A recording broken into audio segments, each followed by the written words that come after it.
Hey, happy Thursday. Thanks for jumping on here with me.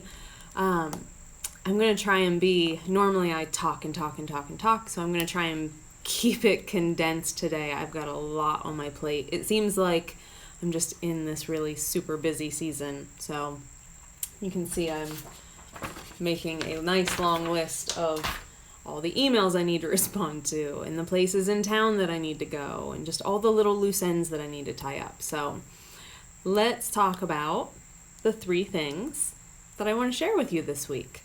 The first thing I want to share with you is a question I've been asked is, how do you prepare for those big financial things that you know are coming? So I have a really good real life example of this because this is what we're going through right now. So we know that our roof isn't in the best shape.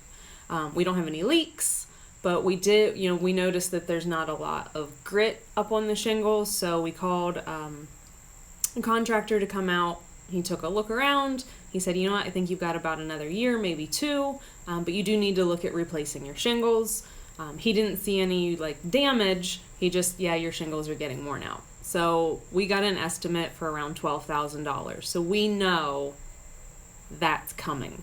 It's coming for us. And if you own a home, these things are going to happen.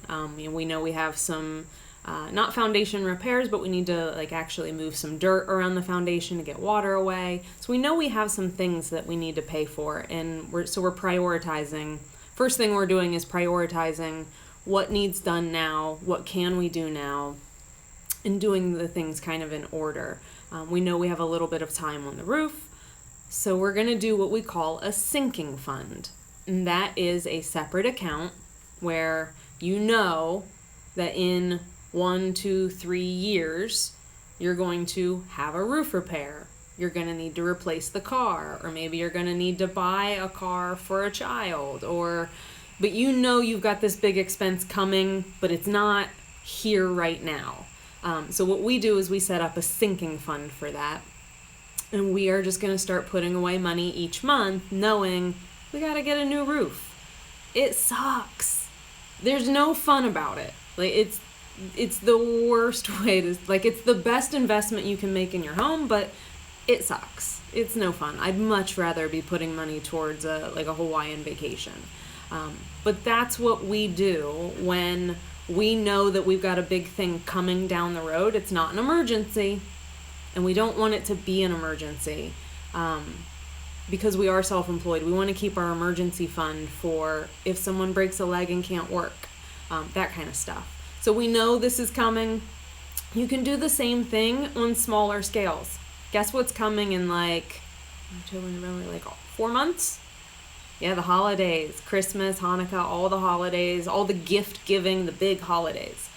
It's coming. It comes the same time every year. You can have a sinking fund for that, where you just put a little bit of money away. What can you afford? What works in your budget?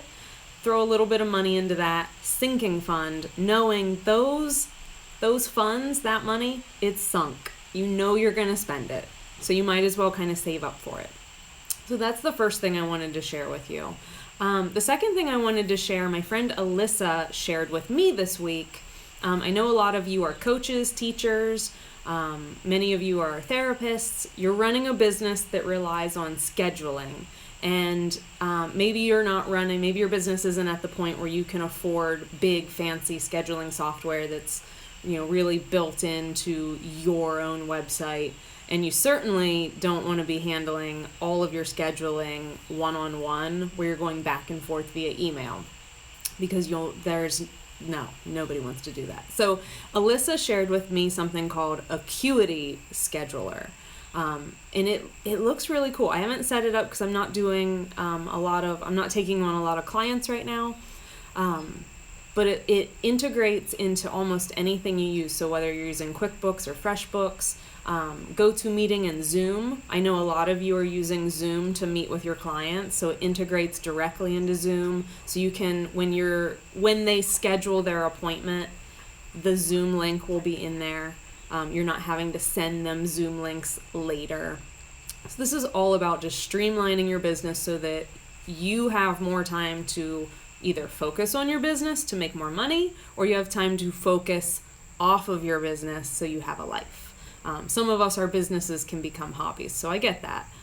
But like, I like to paint, so I don't need I don't want to have my hands on every little nut and bolt in my business, because I want to go paint and I want to spend time with my kids, and I know you guys want a life as well. So that was Acuity scheduling. I've seen Calendly get used a lot as well, but it looked like Acuity might have a few more details that work for especially a lot of you who are coaches. The integrations on it looked really good. So I wanted to share that with you because it was just shared with me and I haven't even used it yet, but I think some of you will benefit. Last thing I want to talk about, this is a little bit bigger concept. That seems to be my pattern, is a couple small things and then a bigger thing. This one is near and dear to my heart because it affects me. Seems like it goes in cycles. It comes and goes in waves, but it's imposter syndrome. And it is that feeling that everyone is about to find out that you don't know what you're doing. And that when they do, when it finally comes out that you don't know what you're doing, it's all going to fall apart. You're going to lose everything. I know I'm not the only one that is affected by it because it has a name, imposter syndrome. And a lot of people are talking about it because it gets us. So recently, earlier this year, I stopped talking about our Amazon business so much, and I started digging more into what helped make us successful, and that was getting our finances in order, being more intentional about our business, being more intentional about our money, being more intentional about our time. So when I started talking about those sorts of things, that wave of imposter syndrome hit me again, because I didn't feel like an expert. I don't have any fancy certifications. I went to school to be an art teacher. But what helped me in the strategy I want to share with you, what helped me is that I sat down and I reflected. I made a list. I'm a list maker, but however you reflect, look back on where you were and where you are now, and what were all the things you overcame, what are the things you learned, what are the things you mastered, what are your achievements. I want you to really dig in, because when you're building your business, or when you're starting a new habit, or you're trying to improve some area of your life, and you start maybe sharing that with others, you're going to feel like maybe you're the imposter, that other people know what they're doing, and when everyone figures out that you're not the expert that those other people are, you're gonna lose it all. But it's not true, because you started somewhere else, and you have achieved things, and you've done things, and you've learned things, and you've picked up skills that are beneficial to other people, and you're not an imposter. And what helped me was sitting down, specifically talking about money, was making my list of here are the things that I've done in our financial life. And it amounted to paying off $172,000 in debt, all of our consumer debt. We still have a part of our mortgage left, having the emergency fund, paying cash for vehicles, having a business that while we do use credit cards, I love you, Dave Ramsey, but we use credit cards. We're not in debt. We own our inventory. So I had to sit down and actually make a list of all the tangibles for me to be able to put on that hat and say, hey, this is something I actually can talk about. I don't know. I'm not an expert. I don't have the background and all the financial knowledge for investing and things like that. There are people who are way smarter than me at this, but I've done something, and it took actually writing it down and looking at it for me to shed that feeling.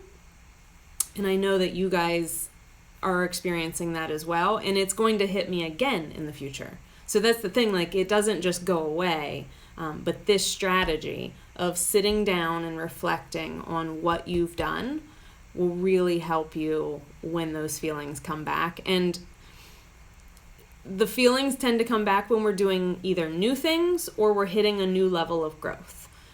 So when things start to get a little bit difficult and we get frustrated or we feel overwhelmed, that imposter syndrome tends to creep in right about then. Right when those little cracks open, it tries to get in there. So when you start feeling like, maybe I'm not cut out for this. Maybe I'm not good enough. Maybe I should just go back to what I was comfortable doing. Maybe this is too hard for me. When those feelings start to come back in, and they will, reflect. Sit down and write it down. I find writing to be the most therapeutic way to do it, whether that's list form or long form. I switch back and forth depending on what I'm working on, but reflect. Reflect on where you were, where are you at now, and how did you get there, because you're not an imposter. So those are the 3 things I've got for you. Sinking funds will help you with the future purchases you know are coming, because the future purchases are coming.